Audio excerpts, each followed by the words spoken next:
ഇന്ന് ഗീ റൈസിൻ്റെ റെസിപ്പിയാണ് നെയ്ച്ചോറ്. അപ്പോൾ നമുക്ക് നെയ്യ് ഒഴിച്ചു കൊടുക്കുക, വെളിച്ചെണ്ണ ഒഴിക്കുക, ഒരു സവാളയുടെ പകുതി തിന്നായിട്ട് അരിഞ്ഞത് ഇട്ട് കൊടുക്കുക. നല്ല ഗോൾഡൻ കളറാകുമ്പോൾ കോരി മാറ്റുക, കരിയാതെ ശ്രദ്ധിക്കണേ.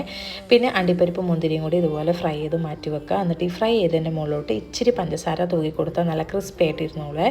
ഇനി നമ്മൾ ഈ നെയ്യിലോട്ട് പട്ട, ഗ്രാമ്പൂ, ഏലക്ക, ജീരകം, പിന്നെ കറിവേപ്പില നിർബന്ധം, പിന്നെ ഒരു സവാളയുടെ പകുതിയും കൂടെ തിന്നായിട്ട് അരിഞ്ഞത് നന്നായിട്ട് മിക്സ് ചെയ്യുക. കഴുകി ഊറ്റി വെച്ച ജീരകശാലയുടെ റൈസും ഒരു ടേബിൾ സ്പൂൺ ഇഞ്ചി വെളുത്തുള്ളി പേസ്റ്റ് ഇട്ടിട്ട് നന്നായിട്ടൊന്ന് ഫ്രൈ ചെയ്യുക. തിളച്ച വെള്ളം ഒഴിച്ചു കൊടുക്കുക, ഉപ്പിടുക, ചെറുനാരങ്ങ നീര് ഒഴിക്കുക, ലോ ഫ്ലെയിമിൽ അടച്ചു വെച്ച് വേവിക്കുക. 2 കപ്പ് അരിക്ക് 4 കപ്പ് വെള്ളമാണ് ഒഴിച്ചു കൊടുത്തത്.